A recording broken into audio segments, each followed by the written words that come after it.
Nouvelle victoire de Verstappen à Barcelone. Le triple champion du monde a résisté au retour de Lando Norris, qui était le pilote le plus rapide ce week-end.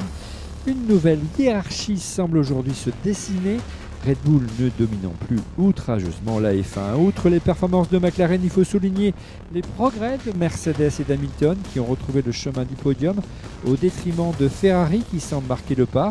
Faut-il s'inquiéter des difficultés de la Scuderia? Et que dire des points marqués par Alpine? L'écurie française revient de nulle part en marge de l'annonce surprise du retour de son ancien boss, le flamboyant et décrié Flavio Briatore. Est-ce le bon choix? Annonce-t-elle des changements majeurs avec l'abandon pur et simple du moteur Renault? Débat.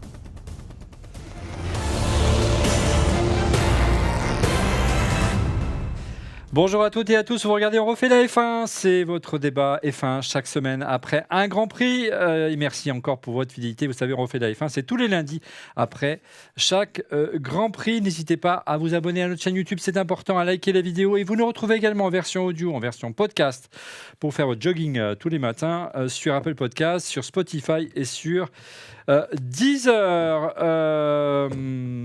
Allez, avec comme chroniqueur cette semaine, notre team principal qui remplace avantageusement, j'allais dire, Eric Bouillet qui n'est pas avec nous cette semaine. Il s'agit de Hans Pasquali de Quadrasport. Bonjour Ange. Bonjour à tous, bonjour Olivier.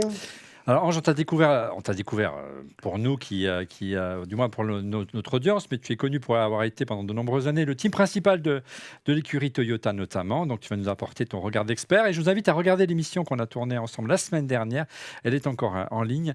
Le Paris Fou de la F1 de Toyota, c'est en ligne sur notre chaîne YouTube. À mes côtés, ici en plateau, un tifosi, le gardien de l'église Ferrari, monsieur Don Camille. Comment ça va Don Camille? Coussa. Quand même, le tocsin a sonné cette semaine. Ouais, alors, il a sonné pour il y a eu Le Mans. Pour Le Mans, voilà. Magnifique. À mes côtés également, il a retrouvé des couleurs et le sourire car son poulain, Lewis Hamilton, a retrouvé le chemin des podiums. Il s'agit bien sûr de monsieur Laurent Pantanage. Bonjour Laurent. Bonjour tout le monde. Et enfin, à Duplex également, il ne pourra pas rester jusqu'au bout de cette émission, mais il a tenu à être là pour marquer les progrès d'Alpine. Le grand fan d'Alpine de cette émission, monsieur Guillaume Pommier. Salut Guillaume. Bonjour à tous, ça va de mieux en mieux aussi pour la Maison Bleue. Voilà, et on est sûr que cette semaine, tu ne gagneras pas le quiz F1 parce que tu ne pourras pas rester jusqu'au bout. Messieurs, on enchaîne tout de suite avec le débrief du Grand Prix de Barcelone.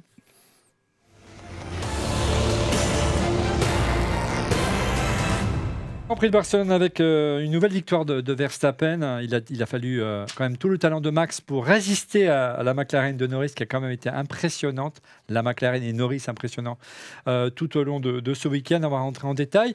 Mais on commence par vos tops et vos flops. Et on commence par Ange. Quel est le top pour toi de ce week-end et de ce Grand Prix?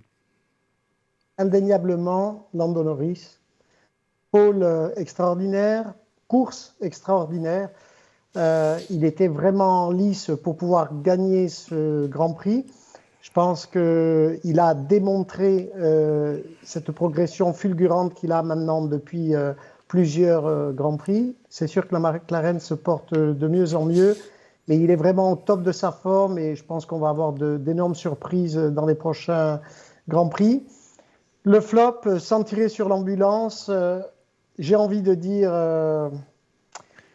Pérez, parce que j'ai l'impression qu'il est spectateur de lui-même et je reste en même temps convaincu qu'il n'est pas, ce n'est pas son niveau. Quelqu'un qui a gagné des Grands Prix, qui a déjà fait des pôles, ne doit pas être à cet endroit-là avec la voiture qu'il conduit. Tout en lui attribuant le flop, je lui souhaite vraiment de se ressaisir au plus vite. Ah, tu peux y aller plus fort quand même avec Pérez. Mais c'est vrai que GP2, quand on trouve que c'est un peu faible, qu'on peut y aller plus méchamment, mais c'est vrai que on voit en tout cas tout le talent de Max pour avoir résisté aussi brillamment, du moins dans les premiers tours, à Norris, alors que son coéquipier est à la rue. Qu'est-ce qu'il a manqué à Norris selon toi, Ange, pour s'imposer cette semaine? Sincèrement, quand on voit l'écart à l'arrivée, 2 secondes 2, j'ai envie de dire, avec deux pit stops plus rapides que ce qui a été réalisé, ça le faisait, parce que ça aurait voulu dire qu'il se serait rapproché à 5-6 dixièmes de Verstappen, Et on connaît la course DRS, automobile. C'est pas, voilà, DRS. Et surtout, quand vous savez que vous avez un poursuivant à 5-6 dixièmes, c'est plus pareil, ça rend nerveux. Avec tout le talent de Verstappen, ça aurait peut-être. Moi, j'étais persuadé que ça allait le faire, pour être honnête. Je pensais que ça allait le faire. Et puis, aujourd'hui, le pit stop, les seuls capables de descendre sous les 2 secondes, c'est Red Bull. 1 seconde 9, je pense que si McLaren avait fait 2 pit stops à 2.0, là, c'était vraiment jouable et je suis sûr qu'ils ont forcément analysé ça. Donc, intéressant pour dimanche prochain. Je pense que c'est ce qui a manqué à Norris, puisque malgré son départ qui n'a pas été des meilleurs, Oui. il revient et la discussion à la radio, l'échange avec son ingénieur, quand il lui demande par rapport au deuxième pit stop, est-ce qu'on t'arrête? Qu'est-ce que tu penses pouvoir faire? Est-ce que tu peux le challenger encore? Oui. Et lui, de façon très calme, dites-moi ce que vous voulez faire. Est-ce qu'on va faire une course pour finir 3e ou est-ce qu'on veut gagner la course? Ça démontre une maîtrise incroyable. Il était vraiment conscient qu'il pouvait challenger Verstappen, mais au-delà de le challenger, il pouvait le battre et le passer. Donc, je pense que même Red Bull, maintenant, est sous pression. Oui, en tout cas, c'est clair que le départ ne l'a pas aidé. Alors, il y avait certainement des difficultés également avec le plein, du moins, à rivaliser avec la Red Bull de notre ami Verstappen. Mais après que la voiture s'est allégée, elle volait cette McLaren. On enchaîne avec Guillaume parce qu'il doit bientôt nous quitter, mais il voulait absolument être là avec nous. C'est pour son top et son flop, Guillaume. Oui, merci Olivier. À mon top, c'est évidemment l'écurie Alpine Ah bah qui tiens. marque ses progrès en Espagne. En fait, avant le week-end, on s'attendait à des moments un peu difficiles. Esteban Ocon en avait d'ailleurs publiquement parlé. Et on a été surpris positivement ce week-end. C'est le meilleur week-end de l'écurie Alpine depuis le début de la saison. C'est la meilleure qualif. On fait 7 et 10 avec, 7 et 9 avec les deux voitures en Q3.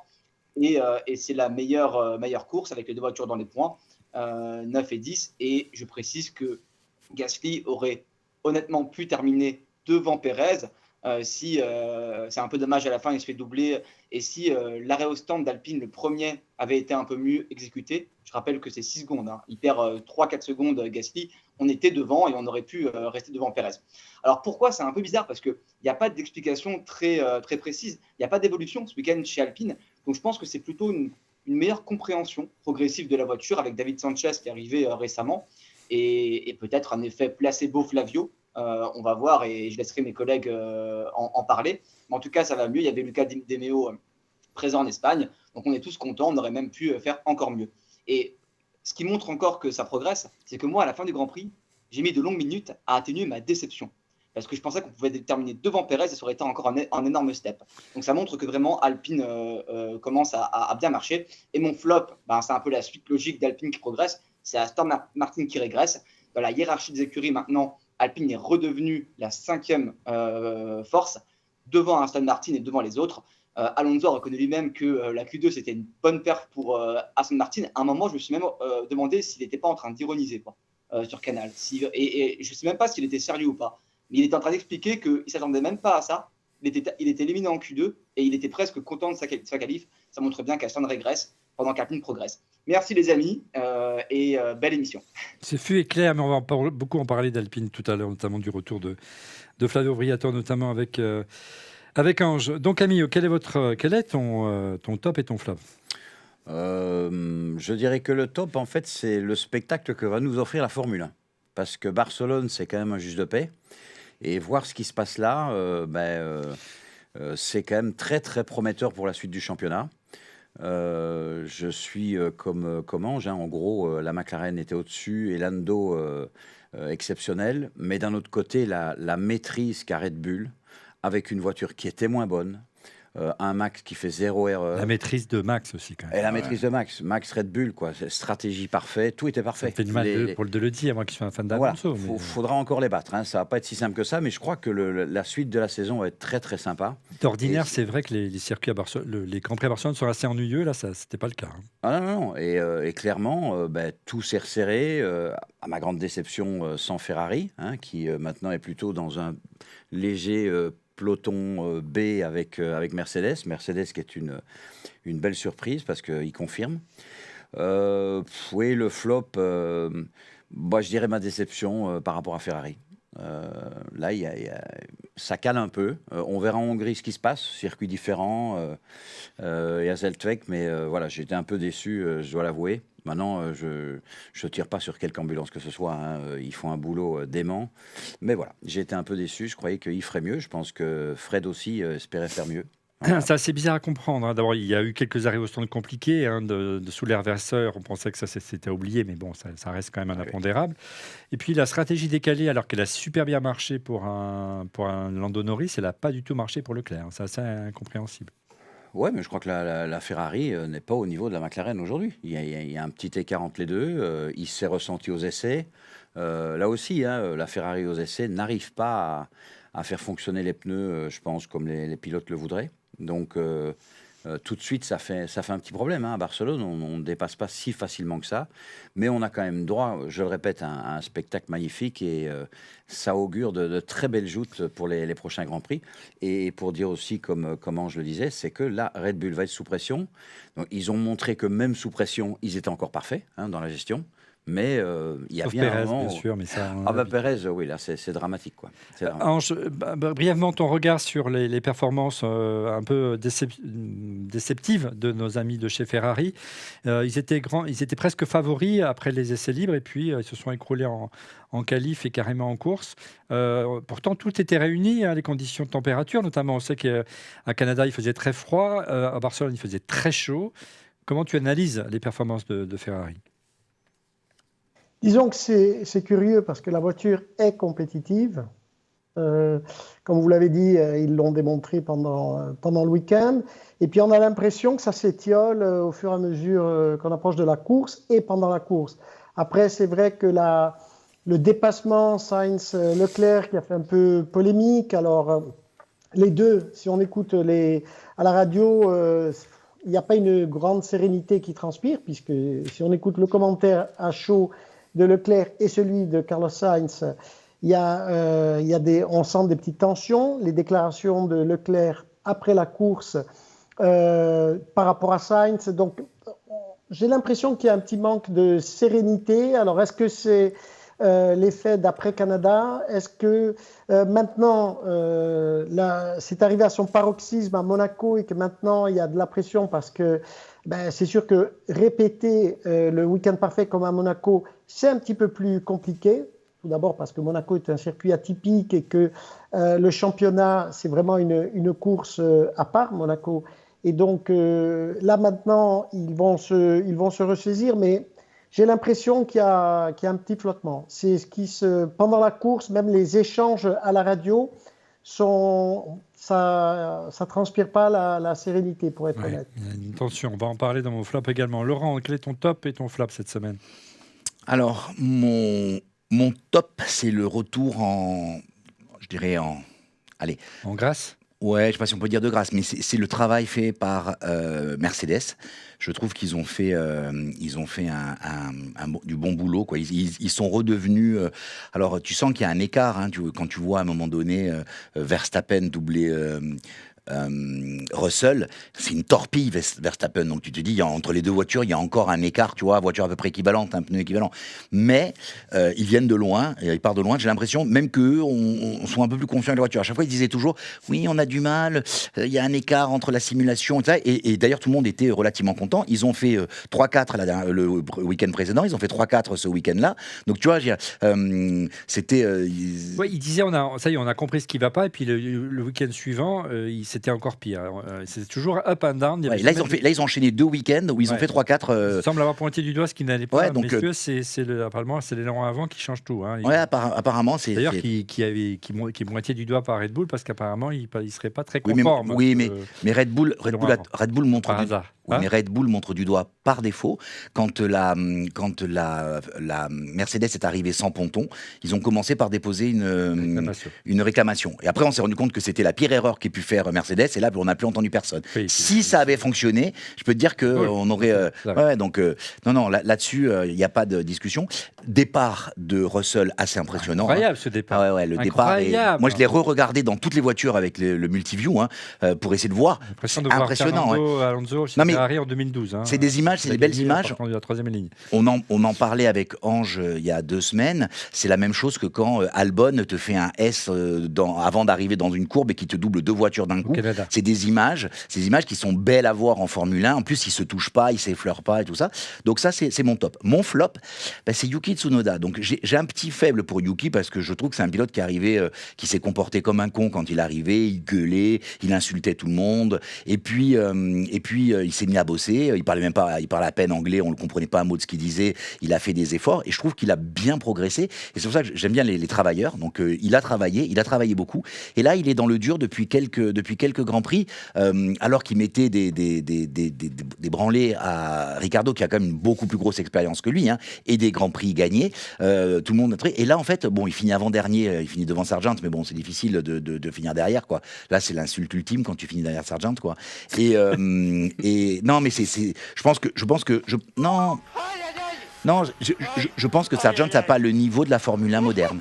Apparemment, il serait non, mais je pense pas longtemps chez Williams. Je pense pas que ce soit un mauvais bougre. Tu vois, c'est pas un pilote. Kimi Antonelli sur la shortlist pour les prochains Grands Prix. Je pense juste que on l'a dit pour d'autres. On l'a dit pour Giovinazzi et qui a fait un parcours exceptionnel en endurance. Il a gagné les 24 heures du Mans l'an dernier. Il est 3e cette année. Donc des fois, les pilotes sont pas. On l'a dit pour Nick De Vries, qui a été mauvais en Formule 1, qui a pas réussi. Et pourtant, en endurance, il a gagné la Formule I, il a gagné. Je pense que c'est quelque chose de particulier, la Formule 1, et il faut un niveau... voilà. Et là, j'ai la peine parce qu'il est quasiment dernier, il est nulle part, et je trouve ça dommage. Et c'est vrai que c'est... Et j'en ai marre de taper sur Pérez à chaque fois, je savais que les autres le feraient pour moi. Donc mais voilà. Mon top, c'est la stratégie de McLaren. Moi, ce que j'ai bien aimé, c'est qu'il pose la question aux pilotes. Comme tu le décrivais si bien, Ange, tout à l'heure, ils ont appelé Norris au 16e tour, et Norris a dit non, je ne veux pas courir à l'arrêt au stand de Russell et je veux aller. Mon objectif, c'est Max. Et c'est bien de se dire que le pilote, il a encore aujourd'hui, à l'heure des simulations et où tout est paramétré et tout est télécommandé, dit Murray, encore toute sa place et ça a marché, ça a fonctionné. J'étais assez dubitatif quand je voyais les difficultés qu'avait Leclerc de son côté avec la même stratégie et ça montrait vraiment que la McLaren était supérieure ce week-end. Et mon flop de mon côté, c'est ce que tu disais, Ange, c'est pas tellement Ferrari en lui-même, c'est plutôt cette rivalité qui transpire entre les deux pilotes et qui s'affrontent en piste. C'est ils se sont touchés quasiment dès le premier virage ou pas loin en tout cas. Alors effectivement, il a été assez modéré dans ses propos, Leclerc, lorsqu'il a fait ses déclarations sur Canal. Mais si vous regardez la télé italienne, c'est pas du tout le même discours. En Italie, il a tiré un boulet rouge sur ça en disant qu'en gros c'était son Grand Prix national et qu'il a pris des risques un peu démesurés. Mais d'un autre côté, c'en est presque surprenant qu'un pilote qui est voué à partir n'a plus de compte à rendre et il serait dans la logique que Sainz joue sa carte à terme. Bien sûr. Et ça va être une vraie difficulté pour le team principal de Ferrari dans les mois qui viennent. Donc, c'est possible, ouais. On verra. Ouais. Après, on dit toujours, je crois qu'Éric le disait, ton pire compétiteur, c'est celui qui est dans la même voiture que toi, parce qu'a priori les voitures sont équivalentes. Donc tu vois, il n'y a pas de différence. Donc finalement, ton premier compétiteur avant les 18 autres, c'est ton coéquipier. Donc c'est un peu normal. Sainz a des choses à prouver. Effectivement, c'était le Grand Prix national, donc il a tenté. Une de ses rares chances il essaye. De pouvoir gagner à son Grand Prix national. Oui, c'est une des rares chances. C'est une de ses rares chances. C'est aussi, il a aussi tout ce qu'il peut faire comme preuve d'éclat. Aujourd'hui, c'est un succès. Alors, bien sûr qu'il va prendre des risques. On sait qu'il n'hésite pas à en prendre. Après, ça reste des compétiteurs. Et ça reste... On ne faisait pas l'émission avant l'émission, mais ça reste deux pleureuses. C'est-à-dire... Leclerc a un peu une tendance à c'est un peu ouin-ouin. Et Carlos aussi, quoi. Je me souviens l'Australie où il disait « Mais regardez les images, ne mettez pas une pénalité, regardez les images, s'il vous plaît. » Cette semaine, ce week-end, il s'est plaint. Qui c'est qu'il a dépassé? C'est Hamilton qui le déplace assez... Hier, dans le Grand Prix. Il a sorti il s'effleure. Non, il s'effleure. Ouais, ils sont touchés, mais voilà. Ange, ça va être peut-être compliqué, tu penses, pour Vasseur de gérer cette cohabitation d'ici... Il reste encore une quinzaine de Grands Prix, quand même. Je pense que Vasseur a du caractère. et qu'il est conscient, de la tâche, de la difficulté et du fait qu'il n'a pas beaucoup de temps à gaspiller. Donc, je pense que si ça devait se compliquer encore plus, il saurait remettre les pendules à l'heure. Et je ne pense pas qu'il y ait péril en la demeure, sincèrement. Maintenant, c'est vrai que ça fait toujours un petit peu tâche dans le paysage. Et je pense que Ferrari n'a pas besoin de ça aujourd'hui. Carlos est un pilote professionnel, donc même s'il va changer d'écurie l'année prochaine, c'est sûr, on ne peut pas lui reprocher de vouloir gagner, de vouloir battre son coéquipier. Il y a des dépassements musclés en F1. Ensuite, si vraiment il y a la faute ou de l'un ou de l'autre, il y a les commissaires sportifs pour trancher. Donc, je ne pense pas que Vasseur se laissera dépasser par cette situation, si tant est qu'il y ait une situation un petit peu compliquée. C'est vrai qu'il y a des petits pics qui partent à droite, à gauche, et sur la presse italienne, voilà, Leclerc n'a pas été tendre avec Carlos, et ces deux forts caractères. Ça va être intéressant dimanche prochain. Et c'est dommage parce que Carlos l'a beaucoup aidé, moi, à Monaco, notamment. Et bien sûr, il se montrait très, très enthousiaste et très heureux pour son coéquipier. Allez, autre écurie qui a... Je vais plus loin, dans le même sens, quand Carlos doit se laisser dépasser vers la fin de la course, il le fait. Il le fait impeccablement. Zéro impeccablement. Mais bon, il a failli quand même. Moi, je suis d'accord, la gestion de Fred, on reprendra le dessus, j'ai aucun problème là-dessus. Mais bon, en ce qui me concerne, c'est une déception pour ce Grand Prix-ci. Voilà. Autre écurie qui tente de remettre les pendules à l'heure. Il s'agit bien sûr d'Alpine, on en part avec l'effet Briator.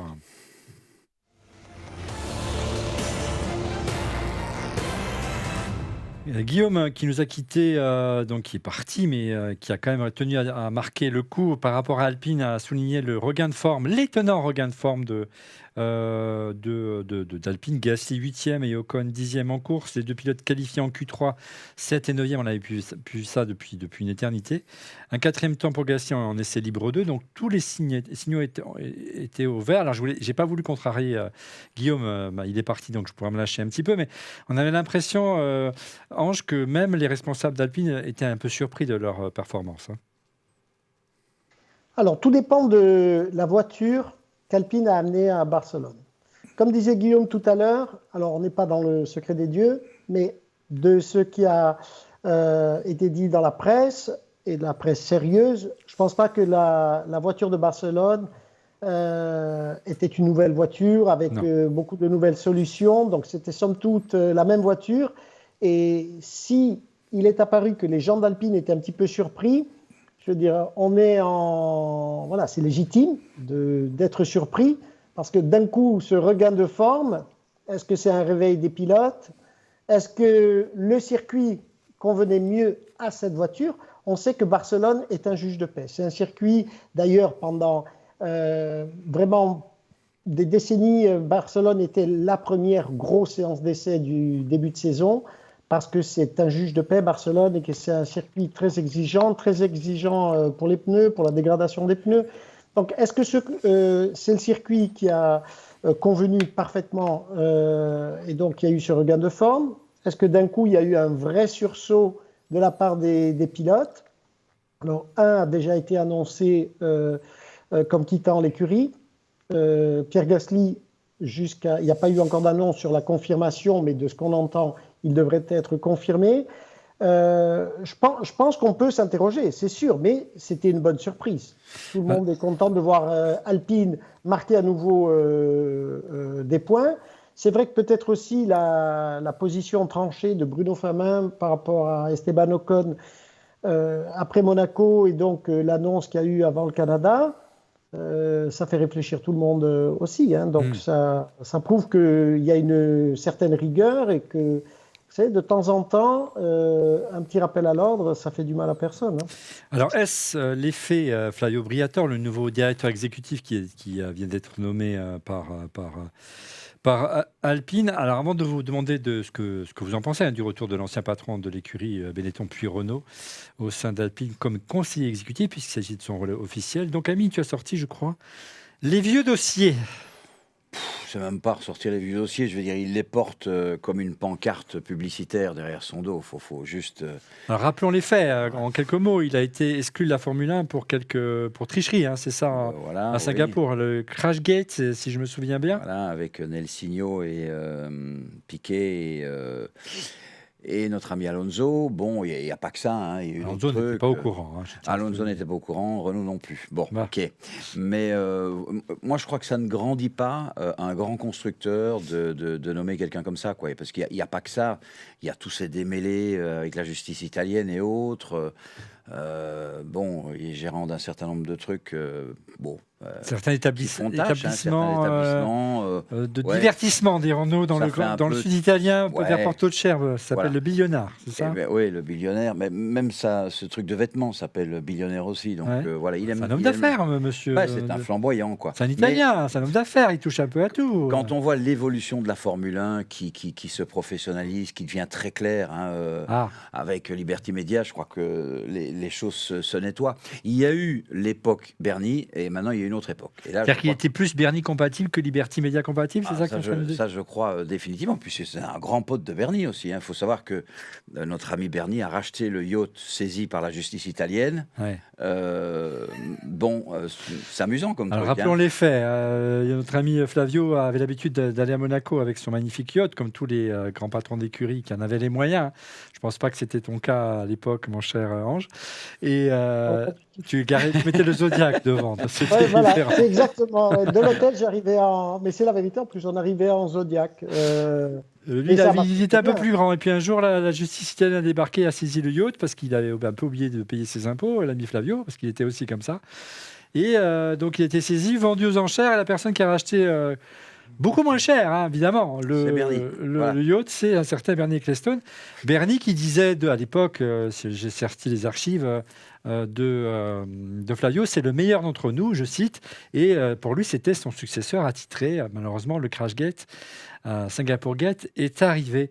Donc voilà, quand on l'effet placebo, voilà. Moi, sincèrement, je suis pas le seul à le penser. C'est peut-être pas idéal quand on est un grand constructeur comme Renault. Voilà. Il y a des amitiés ou des acquaintances qui vaut peut-être mieux ne pas tu avoir. n'aurais pas re-signé, quoi. Ça, moi, j'aurais jamais signé Flavio. Attends, ok, c'est quelqu'un qui connaît très bien la Formule 1, Ouais. hein, qui est resté dedans d'ailleurs, hein, quoi qu'il arrive. Mais ou alors, il y a un autre coup par derrière, c'est Flavio pourrait être l'exécuteur d'une œuvre qui est de dire Basse œuvre. des basses œuvres et Renault va d'abord arrêter au niveau moteur et puis peut-être qu'on va vendre Renault, j'en sais rien, et que là on prend quelqu'un pour qui ce ne serait pas un problème de faire ça. Quand on voit son histoire en Formule 1, d'ailleurs, c'est beaucoup des ventes, des achats, hein. Bon voilà. C'est vrai. Laurent, ta réaction, est-ce que tu aurais re-signé, toi, si tu es le patron d'Alpine, l'ami Flavio? Il a quand même réussi de belles choses. Les années Benetton étaient magiques.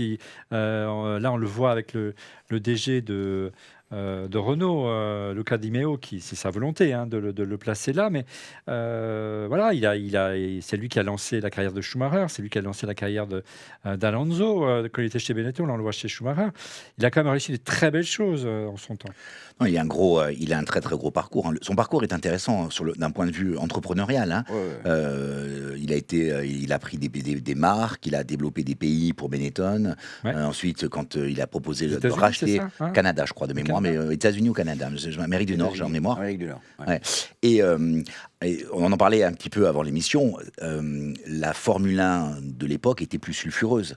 Tu vois, il y avait des Bernie était plus sulfureux. non, mais il y avait des voyous. Bernie était un voyou, Ron Dennis était un voyou, Flavio était un voyou. Au sens, c'est pas des mecs lisses, quoi. C'est pas le genre idéal, quoi. Tu vois, c'était, tu vois, aujourd'hui, un Toto Wolff, même un. J'en connais 2-3 chez Red Bull qui sont pas mal non plus. Non, Hein. mais, Je sais pas ben, dire, mais... non, mais regarde, je suis pas d'accord. Aujourd'hui, quand tu regardes un Horner, on a beau dire ce qu'il veut, le mec, il est propre sur lui. Les autres, ils transpiraient le côté voyou, tu vois ce que je veux dire. Le Crashgate en est que la partie visible, mais à chaque fois qu'on parle de Ron Dennis en off, il y a les cheveux le peu qui te reste qui se hérissent sur la tête. Donc c'était une autre Formule 1, c'était une Formule 1 plus je vais dire virile au sens un peu plus de conflit. Maintenant, avec Liberty Media, ça a changé. On en parlait tout à l'heure. On disait, les gars, ils ont rentabilisé le Grand Prix du Canada de Las Vegas en une édition. Ça s'était jamais vu avant. Donc il faut que ça marche bien, il faut que ça roule. C'est huilé. Il y a pas, ça rigole pas. Il faut pas de mauvaise publicité. Donc je pense que Flavio Briatore, pour le coup, est effectivement moins compatible avec Liberty Media qu'il ne l'était avec tout ce qu'il pouvait y avoir autour de Ecclestone avant. Maintenant, pour l'image de marque, il y a deux options. Luca De Meo, et pas Di Meo, je te vois écrire Di Meo tout à l'heure, mais c'est De Meo, est italien. Peut-être que ça facilite la discussion entre eux. Et à ce niveau-là, tu vas me dire pas du tout. Mais je me dis, il y a peut-être un tropisme dans la discussion. Ils se sont peut-être entendus sur quelque chose. Il a déclaré, hein. Non, il y a quoi? Il a dit Luca, c'est oui. Genius, c'est une genius de l'automobile. Moi, je suis une genius de la Formule 1, donc on est fait pour travailler. Ouais. Il faut voir. Alors, je me tourne. Oui. Attends, il est sulfureux, on va voir ce qu'il va faire. Il pourrait ne rien faire aussi, tu vois, parce que la Formule 1 a beaucoup changé. Quand même. Ange, toi qui l'as connu, c'est bon et c'est mauvais côté, parce que tu étais en Formule 1 à ce moment-là. Quel souvenir tu gardes et qu'est-ce que tu penses de cette annonce? Quel souvenir tu gardes de Flavio en tant que patron d'écurie? Alors, à son époque, en F1, si on laisse de côté sa partie hors F1, on ne peut que constater les résultats, le double titre avec Michael Schumacher, même si le premier à donner sa chance à Michael Schumacher, c'est Eddie Jordan. C'est vrai. Et voilà. Donc, mais à côté de ça, il l'a signé, ils ont gagné. Et c'est vrai qu'à cette époque, Flavio est quelqu'un qui a permis. La F1 était déjà extrêmement populaire, mais il a permis, et ça a aidé la F1 à pipoliser glamour. la F1. À rendre un peu plus glamour la F1. Il y avait un style, c'était le style Benetton. Et c'est vrai que tout à coup, la F1 n'était plus dans les journaux spécialisés ou à la télévision, et c'était déjà très suivi. Mais ça a commencé à entrer dans les journaux plus généralistes, Paris Match, voire les journaux People.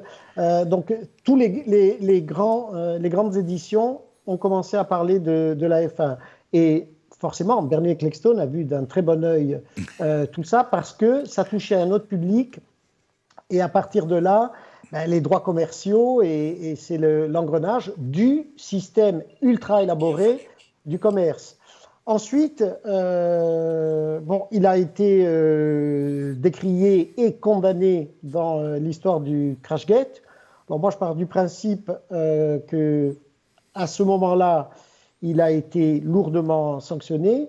Il revient. Ce qui m'a surpris dans l'annonce et qui a surpris beaucoup de personnes, je pense que, moi étant quelqu'un de très factuel, c'est que son rôle n'a pas été détaillé dans l'annonce. Alors, advisor, voilà, conseiller exécutif. Mais conseiller exécutif, ça peut être très vague. Conseiller exécutif par rapport à quoi? Par rapport à la stratégie à long terme d'Alpine.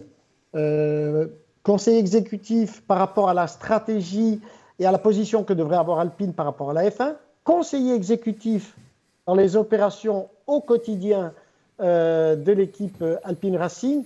Donc ça a été un petit peu, je dirais, édulcoré dans l'annonce. Et je pense que dans les prochaines semaines, il y aura certainement des gens, des journalistes qui vont essayer de creuser un petit peu plus. Alors son interview à la télé sur Canal, oui, on va essayer de voir, maintenant il faut penser au moteur, les pilotes. Bon, Gasly est un très bon pilote. C'était un petit peu vague. Oui. Je pense que lui aussi a été probablement pris un petit peu de court par rapport à toutes ces questions. On n'a pas vu Flavio et Bruno Famin ensemble pendant le Grand Prix. C'est vrai. À Barcelone. Donc, je me dis, est-ce que ça a été... Alors forcément, Luca De Meo, il choisit Flavio Briatore, il a certainement ses propres raisons. Ceci dit, est-ce qu'il y a eu un effet Briatore à Barcelone? Je pense qu'il faut rester sérieux et même lui-même, tout flamboyant qu'il soit, je ne pense pas qu'il puisse revendiquer qu'il y ait eu un effet Flavio parce que je crois l'avoir entendu dire « je n'ai pas une baguette magique, je ne dispose pas de la baguette magique ». Donc, ceci dit, qu'est-ce qui va se passer? Est-ce que son effet va se ressentir dès le mois de septembre? Parce que là, il y a les 3 grands prix d'affilée. De quelle manière? On n'a pas eu l'information sur est-ce qu'il va être à Viry, est-ce qu'il sera à Enstone, son rôle exactement pendant le Grand Prix, dans la gestion du Grand Prix, en amont, en aval, dans le débriefing, et tout ça, c'est autant de questions qui n'ont pas de réponse. Ensuite, est-ce qu'il a de l'expérience en Formule 1? Forcément, énormément. Est-ce qu'il a marqué la F1 avec des hauts et des bas? Oui. Maintenant, est-ce qu'il arrive en sauveur? Je ne sais pas. Sincèrement, je me prononcerai dans quelques grands prix, mais d'abord, faudrait-il avoir le contenu exact de son rôle, de son poste, de son rôle au sein de l'écurie Alpine Racing. Donc Camille, Ange le disait, Bruno Famin, on ne les a pas vus ensemble, mais il a martelé tout au long du week-end que ça ne restait qu'un consultant, mais un consultant, c'est rarement quelqu'un d'exécutif, et là, il y a marqué exécutif, c'est ça qui perturbe un petit peu la donne. En tout cas, une chose est sûre, et je me tourne vers l'aîné de cette émission, je n'ai pas dit le plus âgé, je dis l'aîné. Il a quand même 74 ans, Flavio, et c'est pas à 74 ans qu'on va prendre la direction d'une écurie, franchement. Non, ça, effectivement, je pense qu'on n'est pas parti vers ça. Mais je répète, il y a peut-être un agenda caché de Luca De Meo par rapport à l'écurie de Formule 1. Quoi. On ne peut pas rester sur autant d'échecs pendant autant d'années avec autant d'argent dépensé. Il y a un moment où, Viry pose problème, on le sait. Il y a 30 chevaux de trop peu, on va aller jusqu'où, on entend des bruits de couloir, discussions avec Mercedes et autres, c'est un peu... ça devient... Ouais, ce qu'il faut dire, c'est que s'ils arrêtaient, ce serait un truc incroyable. On a un chapitre là-dessus. Ah d'accord. On a un chapitre. Donc il y a beaucoup de rumeurs autour de l'avenir d'Alpine en F1. Voilà. La dernière en date serait l'abandon pur et simple du moteur Renault. Info en tox, débat.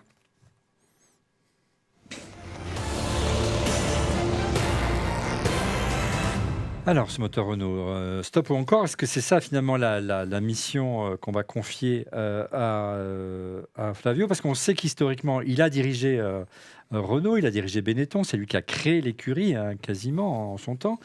C'est même lui qui a vendu le compétition client de Renault aussi. Donc, c'est vrai, voilà, c'est des choses qu'il a déjà faites par le passé. Donc c'est quelqu'un qui n'a pas été que un très bon dirigeant d'écurie qui a amené les titres qu'il a amenés. Donc je suis tout à fait d'accord.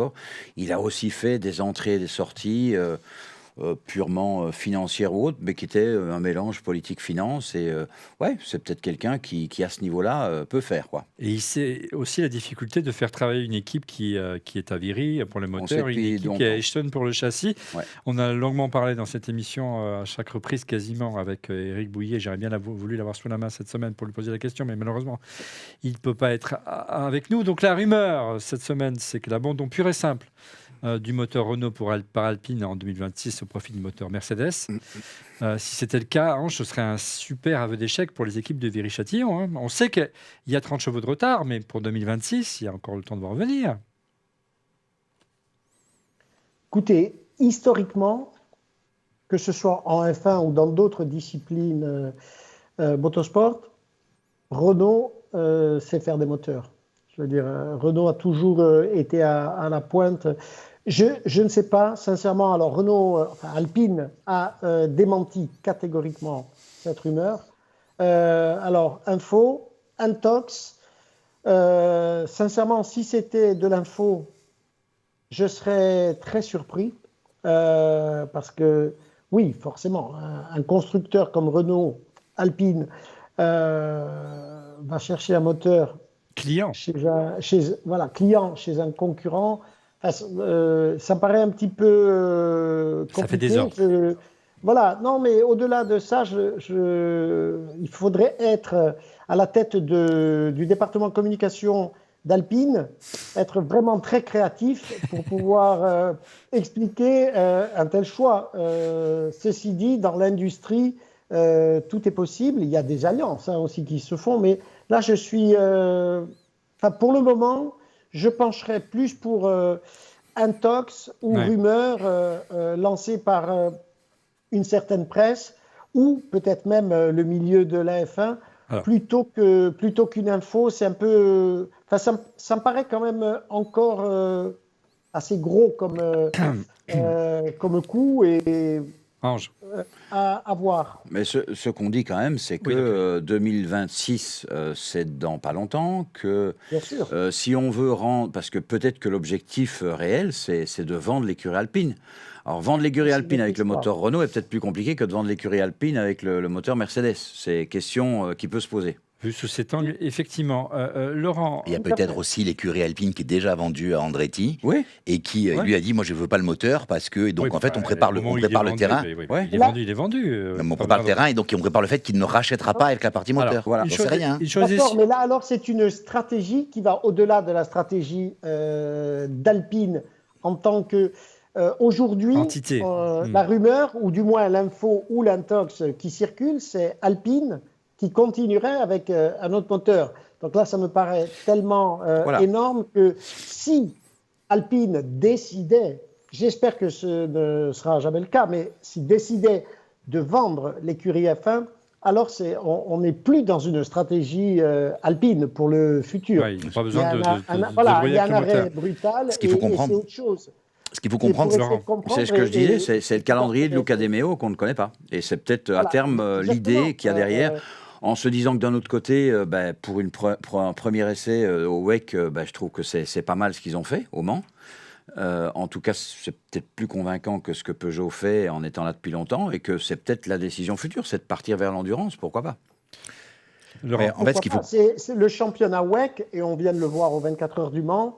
Une résonance qui est quand même exceptionnelle. Ouais. De plus en plus, effectivement. Laurent. Non, mais ce qu'il faut comprendre, c'est que, en fait, si aujourd'hui une marque décide d'arrêter son moteur, les autres ont obligation de lui vendre le moteur. De lui fournir. De lui fournir. Donc, si tu veux, c'est un risque, je dirais, en termes, je suis entièrement d'accord avec Ange. Imagine, t'imagines, tu es Alpine et tu dis, ça, on marche pas. Va vendre des voitures Alpines. Non, mais va vendre des voitures Alpines derrière en disant, on est tellement mauvais qu'en fait, notre moteur marche pas, et en Formule 1, et on a truc. Donc, c'est vrai que l'image de marque en prendrait un coup. Il ne faudrait pas exagérer quand même. Non, mais ce que je veux dire, c'est en termes. quand même champion du monde à plusieurs reprises en tant que motoriste. Exactement, c'est pour ça qu'il y a un historique Pardon, mais tu disais tout à l'heure d'où ça vient. Eric nous dit souvent dans cette émission, Eric Bouillet, et c'est pour ça que si vous regardez la baseline de cette émission, c'est In French Only, parce qu'il a un peu souffert, Eric, j'imagine que toi aussi, qui n'étais pas un anglo-saxon, de cette omniprésence anglo-saxonne qui fait un peu la pluie le beau temps dans la Formule 1 et qui lance des rumeurs, on peut le dire aussi, et qui souvent cible soit Ferrari, et Vasseur est bien passé pour le savoir, soit des écuries concurrentes, Audi ou voire Renault, qui ne fait pas partie du sérail. Et c'est aussi historiquement les problèmes qu'a Alpine et Renault de cette opposition entre nos amis d'Enstone et nos amis de Viry-Châtillon. Donc c'est pas un hasard si aujourd'hui cette rumeur sort aujourd'hui.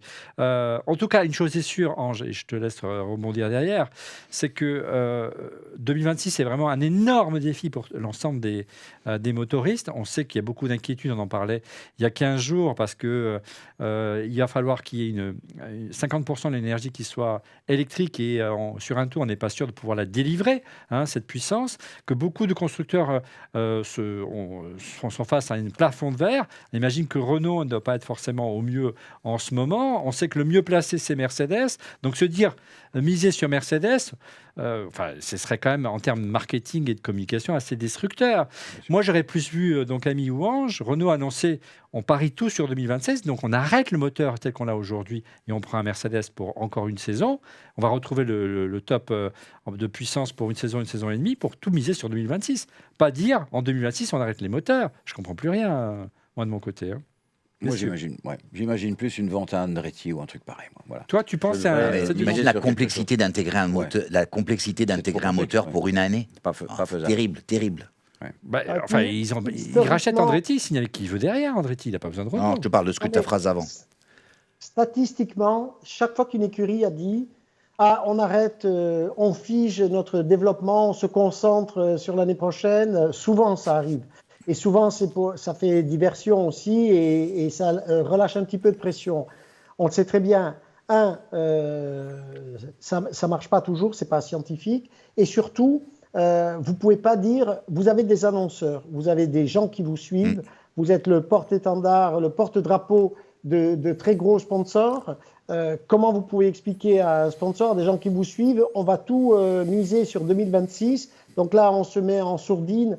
Je veux dire, c'est beaucoup plus complexe que ça, et à partir du moment où on est sur une grille de départ, on est là pour performer, avec des performances à géométrie variable, certes, mais je pense qu'Alpine va pouvoir se relever. Alors de là à dire qu'ils seront en mesure de gagner un Grand Prix d'ici la fin de l'année, c'est un petit peu plus compliqué, mais il ne faut pas oublier qu'ils ont déjà gagné un Grand Prix.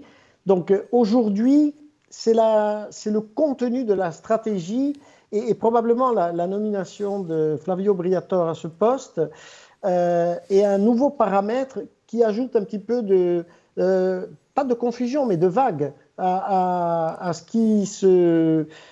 la direction ou au cap que s'est fixé Alpine. À moins que dès le prochain Grand Prix, et on le saura en conférence de presse et dans la presse bien informée, on ait une idée bien plus précise des objectifs. Parce qu'il ne faut pas oublier qu'il y a la presse anglaise, mais la presse italienne est très bien informée.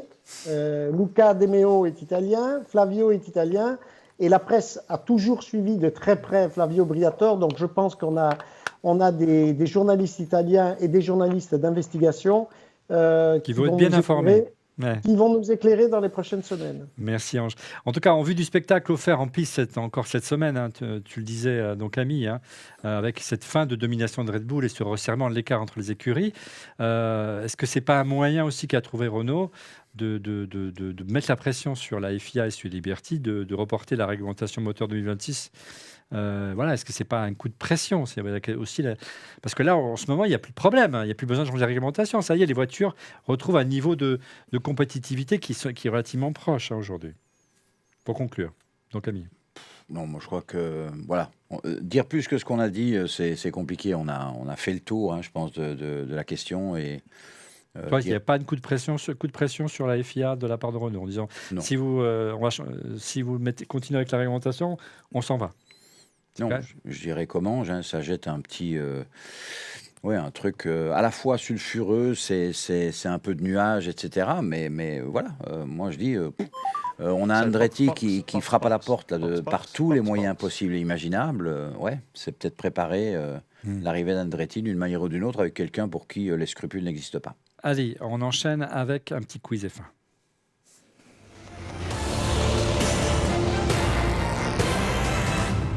Comme chaque semaine ou presque, quiz F1, c'est 4 questions, une réponse dès la première vous rapporte 4 points, 3 points pour la seconde, 2 pour le troisième, et ainsi de suite. Si vous vous trompez, vous êtes éliminé. Alors, comme parfois le niveau est variable et que cette semaine, on n'a pas notre vainqueur attitré, à savoir Guillaume, sachez que c'est un quiz orienté uniquement autour du Grand Prix de Barcelone. On a compris. Bon, êtes-vous prêts, messieurs? Bon, oui. Nous sommes prêts. Il s'agit d'une écurie de F1. J'ai remporté le Grand Prix de Barcelone à 13 reprises. Ferrari, bonne réponse de Laurent, 4 points. J'ai bossé. Ma dernière victoire remonte à 2013 avec le plus grand, Fernando Alonso. Ma première victoire date de 1954 avec Mike Houghton et je suis basé à Maranello. Il s'agit bien sûr de la Scuderia Ferrari, 4 points pour Laurent. Vous notez bien en régie. Une écurie de F1, cette fois-ci, encore une fois, victorieuse, bien sûr, à Barcelone. Soyez, attentifs. Je suis une écurie française. Ah, ça vaut cher, celle-là. Je suis une écurie française. J'ai remporté 9 victoires et un titre de champion du monde. Écurie française et j'ai remporté 9 victoires et un titre de champion du monde. Ligier Renault. Ligier n'a jamais été champion du monde. Ça, j'ai un doute. J'ai remporté le Grand Prix d'Espagne en 1969 avec Jackie Stewart. Matra. Oui, mais tu as, répondu. Ah oui, j'avais déjà répondu. Donc il s'agit de Matra, effectivement. Et c'est donc c'est Ange qui récupère tes points, du coup. 2 points pour Ange. J'ai remporté le Grand Prix d'Espagne en 1969 avec Jackie Stewart et j'étais fondé par Jean-Luc Lagardère, le grand Jean-Luc Lagardère, l'écurie de F1 Matra et son fameux V12 notamment. Super interview de Pescarolo, Ouais. qui raconte pas mal d'histoires à propos du Mans, et j'ai vu quelques extraits, c'est exceptionnel. Entre autres sur la course automobile, entre autres les 24 heures, mais il raconte comment il s'est retrouvé avec Lagardère qui lui dit, avec Matra justement, il faut qu'on gagne. C'est assez incroyable. Allez, un pilote cette fois-ci qui a remporté le Grand Prix de Barcelone, soyez attentifs. J'ai remporté le Grand Prix de Barcelone en 2012. On ne regarde pas sur ChatGPT, là. Non, je regarde pas sur ChatGPT, je regarde mes notes. J'ai pris des notes parce que j'ai travaillé, ça, j'en ai marre de perdre. C'est la dernière victoire en Grand Prix en date de Williams. Je dirais même plus de Williams-Renault. Ok. J'avais plutôt mauvaise réputation. Pardon ? En 2012. En 2012. J'avais plutôt mauvaise réputation pour mon agressivité en piste et mes nombreux accidents. Kimi? Ah non, Non. Il était pas chez moi. il n'est pas chez Williams. Il était pas chez Williams. Et je suis né au Venezuela. Juan Pablo. Non, Non, il est non, colombien. Pablo et... Pastor et Maldonado. Ah, Tu connais bien. Maldonado. Mais oui, mais C'était oui, un- mais c'était oui. un- C'est Mais vrai. oui. Pastor Maldonado, oui. Ouais. Voilà, qui a quand même Ah ouais. gagné un Grand Prix et pas n'importe lequel, celui de Barcelone. Bon, il a viré tout le monde à coup de roue, mais il est arrivé. Un nouveau vainqueur du Grand Prix de Barcelone. Donc, pour l'instant, en régie, ça fait 4 pour Laurent, 2 pour Ange, c'est ça ? Oui, c'est ça. Un pilote vainqueur au Grand Prix de Barcelone. Ma première victoire remonte à 2014. Putain, c'est récent. Il a ses anti-sèches. Je suis La victorieux. première victoire. Ma première victoire? Ouais. 2014. Ouais. C'est 2014 Hamilton. Non. Ricardo. Non. Je suis victorieux à Barcelone 5 fois d'affilée. Tu as dit quoi? Hamilton. Mais bien sûr, c'est Eh Hamilton. oui, Mais 14, bien c'est sûr, pas attends pour moi. Et c'est sa première victoire? Ouais. Ouais. Ouais. Ah merde. Ouais. Bon. Non, première victoire, c'est Non, première victoire, c'est à Canada. Hamilton. Ma Oh. première victoire à Barcelone. À Barcelone. Ah ben Ouais. ça n'a pas été posé comme ça la Bah, question. il hein. fallait- C'est ça attends, que la attends, première c'était victoire. un C'est pour ça que j'ai eu. Attends, ben oui. Ma première victoire remonte De- à 2014. Je Là, suis depuis victorieux. 2014, Je c'est suis Lewis victorieux à ou c'est Max? Barcelone Donc, 5 fois ouais, d'affilée. C'est n'importe quoi. J'ai remporté le Grand Prix d'Espagne à 6 reprises. Je suis sextuple champion du monde. Attention. Alors moi j'ai un problème, Un peu jaune. j'ai un problème parce que moi j'ai bossé, j'avais bossé et Ouais. moi j'ai 6 victoires d'Hamilton et pas 5. C'est pour ça que tu m'as perdu.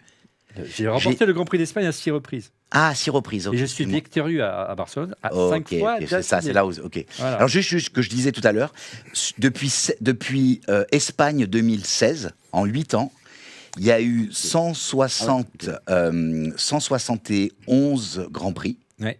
Ok, 171 vainqueurs. Ouais. Il y a 60 victoires ou 61 victoires pour Verstappen, 60 victoires pour Hamilton et 51 pour tous les autres. Très bien. Alors, Alors, à Barcelone, les 9 dernières années, c'est 5-4. Bon, c'est- il n'y a que eux. Ouais. Ouais. une écurie de F1 encore vainqueur du Grand Prix du Canada. Du Canada, de Barcelone, pardonnez-moi. Ah, d'accord. J'ai remporté le Grand Prix de Barcelone à 8 reprises. De même, À Barcelone. Hein. à Barcelone. Williams. À Barcelone. À Barcelone. Williams. Non. Ferrari. Et non, on ferait 13 ou 12. Je l'ai dit tout à l'heure. Oui, c'est juste. Oui, mais il n'y avait pas que Je Barcelone. dois ma dernière victoire à Kimi Raikkonen. Monsieur, ne vous précipitez pas comme ça. Kimi Raikkonen. Kimi Raikkonen, Ange. La Mercedes. Oui, donc à côté non, de... non, pardon. Ah, juste à côté. Et elles sont oranges aujourd'hui. McLaren. Oui, McLaren. Voilà, McLaren, c'est mon volant que Senna il remporte sa seconde victoire à Barcelone. Car la première victoire de Senna, on pensait que c'était sur McLaren, mais non, c'était sur Lotus Renault. Et j'ai remporté le Grand Prix de Barcelone à 3 reprises d'affilée aussi au volant de Mika Häkkinen, effectivement. Un nouveau vainqueur du Grand Prix de Barcelone. Vous êtes prêts? Ouais. Là, c'est un jeu de rapidité. Je suis le plus jeune vainqueur du Grand Prix de Barcelone. Max. Max Verstappen. Bonne réponse de Don Camille. Donc ça fait 4, 8 et 2 pour Ange. Tu peux encore revenir, Ange. Ouais.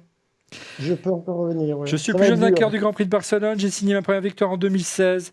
Je dois ma victoire surtout à l'accrochage entre Hamilton et Rosberg cette année-là. Tout à fait. Et je suis triple vainqueur, maintenant quadruple Au premier vainqueur. tour, au premier virage. Hein. Ouais, Ouais, ouais. quasiment. Quadruple vainqueur, non, pas le premier, le second. Le quadruple vainqueur aujourd'hui de ce Grand Prix. Un nouveau pilote vainqueur du Grand Prix de Barcelone. J'ai remporté le Grand Prix de Barcelone à 3 reprises. Et particularité, j'ai gagné à chaque fois avec une écurie différente. Alonso. Presque. J'ai piloté pour Renault, Ferrari, c'est pas loin. Mais j'ai aussi couru pour Williams. Prost. Alain Prost, Ouais, je suis le dernier pilote Ouais. français à remporter le Grand Allez. Prix de Barcelone. Ouais.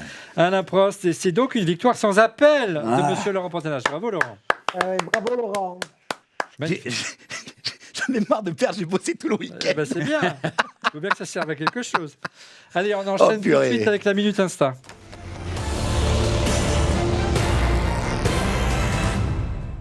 La Minute Insta, c'est quelques moments volés sur les réseaux sociaux et on met tout de suite le cap, regardez, sur Maranello et la haie d'honneur pour les Ferrari vainqueurs du Mans. On l'a souligné brièvement à la victoire des 24 heures du Mans, mais alors, elles sont magnifiques ces voitures. Regarde cette magnifique haie d'honneur faite au Ferrari. Hein, Et qui il y a un modèle jaune qui est magnifique. En fait, il y en avait une qui était jaune. Ah, c'est la Kubica. Ouais, Ouais. ouais. Toi qui étais au Mans, puisque tu gérais pour ta société, entre autres, tout ce qui est météo pour le circuit du Mans, et Dieu sait si tu as dû jouer un rôle important ce jour-là, enfin ces 24 heures-là, parce que vraiment ça a été passionnant. Chauffé, ouais. Moi, je me suis régalé, quoi. Ça a été 24 heures de Grand Prix. Ah C'est plus de 24 heures d'endurance. C'est fou, Ange. Hein. Ouais, c'est vraiment une course. On en a parlé quand on s'est vu il y a une dizaine de jours. C'est une course hors norme. Il n'y a rien qui puisse remplacer les 24 heures du Mans. Et aujourd'hui, force est de constater que c'est une course d'endurance, mais qui finit au photo finish presque. Donc après 24 heures. Et les écarts sont très très faibles. Sur un tour de 13 km 600, il y a des écarts de 3-4 dixièmes. Au tour, c'est vraiment très serré. Et c'est chaque fois un final incroyable. Donc, un engouement sans précédent, vraiment. Des conditions dantesques. Donc, un effort humain vraiment omniprésent. Parce que c'est vraiment une course très exigeante pour les mécaniques, pour les écuries, pour les mécanos, pour les pilotes, bien sûr.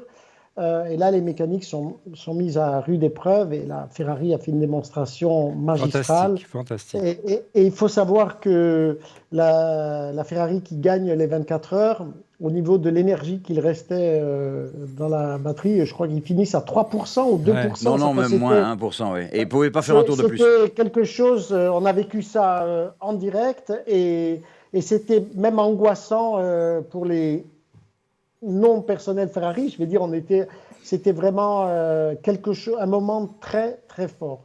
Un départ vraiment fantastique, de belles qualifications.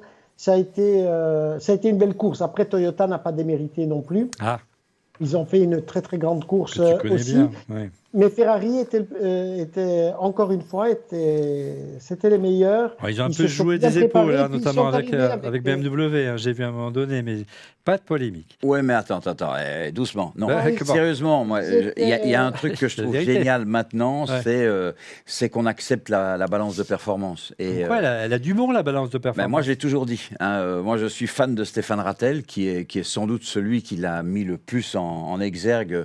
Quand on voit les 24 heures de Francorchamps, ça fait 7-8 années qu'il y a 7 voitures qui terminent dans le même tour. C'est la guerre. Et je crois que le WEC, ça va être ça aussi. Quand on voit les dépassements, c'était toujours avec d'exceptionnels pilotes et à l'extrême limite, quoi. Donc oui, c'est la guerre. Bon, ce qui s'est passé avec la BM, en fait, c'était très dangereux. Est-ce que la pénalité est trop importante ou pas? Bon, on pourra toujours discuter, mais on doit s'habituer à ce que le WEC devienne vraiment des courses, mais extrêmement spectaculaires. Il n'y a pas que de la stratégie. Hein. Il y a vraiment des pilotes qui se battent l'un contre l'autre, comme on a dit, à rien du tout au niveau écart. Quoi. Donc c'est la un guerre. Grand Prix de 24 heures, mais il va falloir qu'on refasse le Mans l'année prochaine. Ah oui. Voilà, c'est une très bonne idée. On refait le Mans, ça pourrait être pas mal, mais il faut que l'émission soit un petit peu plus longue. On garde l'idée pour l'année prochaine. Voilà. Et ce qui est bien, c'est que Ferrari a eu le bon goût de se tromper en stratégie à Imola et pas au Mans. Ouais, Bon. non, mais c'est le plus important. Laurent, pour Mais conclure, est-ce comme qu'on est... quoi, même les grandes équipes font des erreurs. Et là, ils arrivent avec une énorme pression. Une BOP n'est pas forcément Ouais. avantageuse pour eux. Et ils ont relevé le défi. La Ils ont BOP, gagné c'est deux la fois balance de deux fois performance. d'affilée.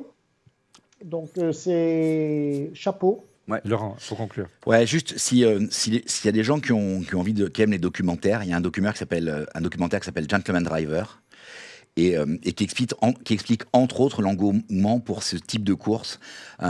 Contrairement à beaucoup de sports, la Formule 1, quand tu regardes une Formule 1, tu sais que tu seras jamais Il y a pas à courir. Ah ben, Quand tu regardes un match de foot, et pourtant Pinacle. tout le monde regarde un match de foot, les gens ils disent pas je vais prendre le ballon, je vais jouer aussi bien qu'eux. Dans ces courses, alors pas sur les pilotes qui gagnent la catégorie reine de l'endurance, mais sur les autres, il y a en fait un des 3 pilotes qui doit être GT. un non professionnel, et c'est quelqu'un qui entre guillemets paye sa place. Et pourquoi c'est génial? paye l'écurie souvent même. Hein, faut Oui, dire. mais ce qui est intéressant, c'est que Facile. pour le commun des mortels J'en qui connais regarde 2 ou 3. ça, je peux finir ou pas? Ouais, excuse-moi. Merci. Pour le commun des mortels, Mais qui- attendez, ça va pas. Allez, red flag. Ah ouais, red flag. Allez, on continue. non mais pour le commun des mortels qui regarde ça, il se dit si j'avais de l'argent, je pourrais le faire. Alors qu'un joueur de foot, tu te dis il me faudrait un physique impossible.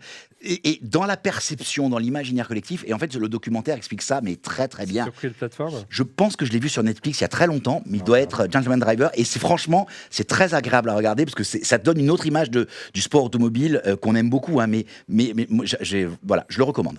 Allez, on enchaîne toujours avec la Minute Insta. La Minute Insta, regardez, Lewis Hamilton quitte Mercedes, mais Mercedes a déjà préparé son clone C'est incroyable. qui est prêt à le remplacer. Regardez, c'est vraiment son double parfait. Et voilà, il est un peu plus jeune. Je pense qu'il doit être un peu moins cher aussi. Hein. C'est juste un peu... Incroyable. C'est Ouais, incroyable. J'avais pas vu ça sur Insta. Mais même lui, on voit qu'il rigole, quoi. C'est tellement c'est énorme. Ah ouais. Et puis regardez cette F1 accidentée, c'est celle d'un célèbre pilote, il s'agit de Brad Pitt, hein, utilisé lors du long métrage produit par Apple. Ah, Elle s'est crashée lors d'une prise de vue. Hein. Nous avions peu d'infos sur ce film produit par Jerry Bruckheimer et le réalisateur de Top Gun, hein, Joseph Kosinski. Hein. Les infos qu'on a, c'est que c'est le film qui aura coûté le plus cher de l'histoire du cinéma. Voilà, et c'est produit par Apple, une société qu'on connaît bien, et ça va être un vrai blockbuster, et ça va sortir en salle le 27 juin 2025. On sera bien sûr au rendez-vous. Allez, on enchaîne avec les pronos du Grand Prix d'Autriche. Autriche ou Hongrie?